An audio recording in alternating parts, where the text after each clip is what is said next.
Dans cette formation, vous apprendrez à implémenter dans le langage Python plusieurs techniques et méthodes statistiques. Alors pour ce faire, il faut forcément que vous sachiez programmer dans le langage Python. Si vous êtes complètement débutant, je vous exhorte à prendre la formation Python qui est sur le site. C'est intitulé Maîtriser Python pour la data science. Ici, je m'en vais vous faire un petit rappel des fondamentaux à connaître en ce qui concerne le langage Python. Commençons par les listes. Les listes sont des objets Python qui peuvent contenir plusieurs types de données. Vous pouvez mettre des chaînes de caractères, des entiers naturels, des nombres décimaux, des dictionnaires, des data frames et même des listes, etc. En fait, les listes, dans une liste, vous pouvez tout mettre.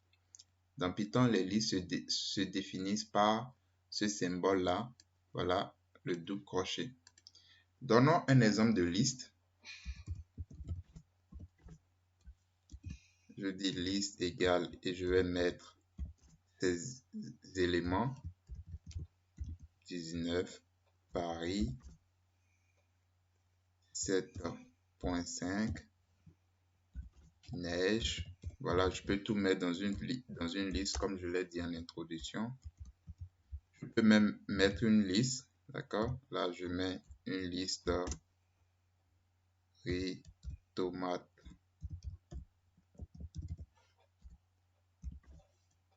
banane, d'accord? Donc, voici ma liste. J'affiche ma liste. Donc, je peux juste faire et j'exécute avec Shift Enter. Voilà, voici ma liste.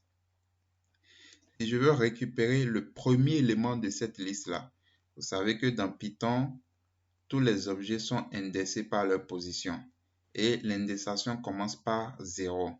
Donc, si je veux le premier élément de ma liste, je fais tout simplement ceci, print liste, et le premier élément est d'indice 0, tout simplement. Si je veux le dernier élément, je vais faire print liste, crochet, le dernier élément, il est d'indice -1, d'accord? Ou si je connais la position, ici, regardez, 0, 1, 2, 3, 4. Le dernier élément, c'est cet élément-là. Ça, c'est un objet entier, d'accord? C'est un objet en lui-même, donc c'est une liste. Donc, il est à la position, il est d'indice 4. 0, 1, 2, 3, 4. Donc, voici comment vous pouvez récupérer des éléments dans une liste. Je vais vérifier que l'élément d'indice -1, je vais vérifier que c'est égal à l'élément d'indice 4. J'exécute. Regardez, le premier élément, c'est bel et bien 19. Le dernier élément, c'est cette liste-là. D'accord? Donc, je l'ai. Et j'ai vérifié que liste -1 est égal à liste 4 et ça me retourne vrai. Il y a plusieurs méthodes que vous pouvez appliquer aux listes. Vous avez par exemple la méthode append. Voyons voir ce que fait la méthode append. Lorsque je fais list.append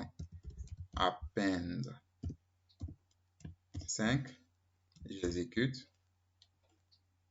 Non, je crée une cellule de code puisque j'ai déjà exécuté. J'affiche maintenant liste. Regardez ce qui s'est passé. J'ai 5 maintenant au bout, à la fin de la liste. Donc, la méthode append est très souvent utilisée pour ajouter un élément en dernière position d'une liste.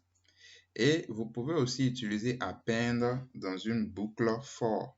Et c'est très souvent utilisé dans cette structure-là pour enregistrer des éléments dans une liste vide. Donc, je vais vous montrer un exemple. Je dis par exemple mylist égale une liste vide, comme ça, je ne mets rien dedans. Je vais dire for i in range 10 square égale I puissance 2, d'accord? Donc, pour tout élément dans range 10, dans la gamme allant de 0 à 9 inclus, ou allant de 0 à 10 exclus, je vais faire le I au carré et je vais enregistrer chaque résultat dans ma liste MyList. Donc, je fais MyList, point append I, tout simplement. Non, attention, append square, d'accord? Parce que là, c'est ce résultat je veux, c'est le carré de I que je veux, donc square. Maintenant, je vais afficher square et vous allez voir. Non, j'affiche MyList en fait. Regardez. Au début, j'avais MyList qui était une liste vide, d'accord? Et j'ai pu enregistrer des valeurs dans cette liste vide. Donc, de range 10, c'est de 0 à 9, donc 0, 1, 2, 3, 4, 5, 6, 7, 8, 9. Et à chaque itération, d'accord, il a fait le I au carré. Donc, 0 au carré, ça fait 0, 1 au carré, ça fait 1, 2 au carré, ça fait 4, 3 au carré, ça fait 9, etc. jusqu'à 9 au carré, ça fait 81. Alors, si vous ne connaissez pas comment utiliser une structure for, une boucle for, franchement, je vous exhorte vraiment à prendre la programmation maîtriser Python pour la data science qui va vous apprendre vraiment les basiques et tout ce que vous devez savoir en programmation Python appliquée à la data science. Alors, le code ci-dessus peut être écrit en une seule ligne avec une liste de compréhension. Les listes de compréhension sont des structures spéciales qui vous permettent de coder très souvent en une seule ligne de code.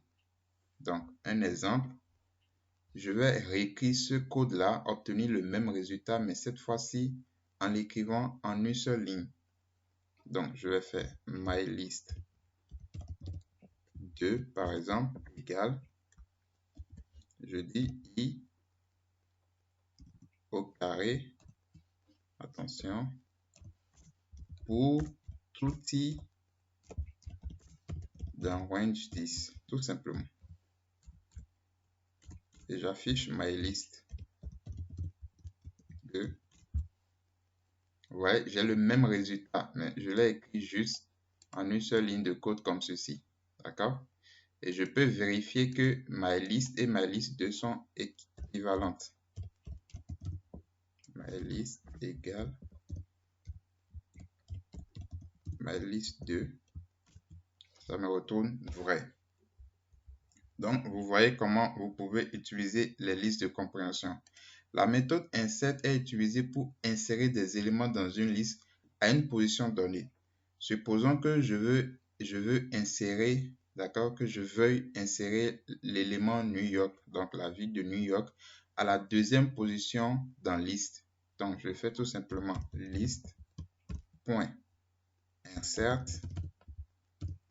La deuxième position, ça fait indice 1. Donc, première position, c'est d'indice 0. Deuxième position, c'est bel et bien d'indice 1. Donc, je mets 1 et je mets New York. New York. D'accord? Et maintenant, j'affiche liste. Et vous allez voir ce qui s'est passé. Attention, insert. J'ai mal écrit insert. Insert. Voilà. Regardez, New York est maintenant à la position 2, à la deuxième position, indice 1. Et ma liste, regardez, c'était Paris qui était là. Donc, Paris, maintenant, est à la position 3, d'accord? Indice 2. Donc, voilà comment vous pouvez utiliser insert. Nous allons passer maintenant au tableau NumPy. La différence entre une liste et un tableau NumPy est que le tableau NumPy contient des données de même type, d'accord? Un tableau NumPy contient des données de même type. Tandis qu'une liste, vous avez vu avec liste, il y a plusieurs types de données, des entiers naturels, des nombres décimaux, etc. Ce n'est pas le cas pour les tableaux NumPy.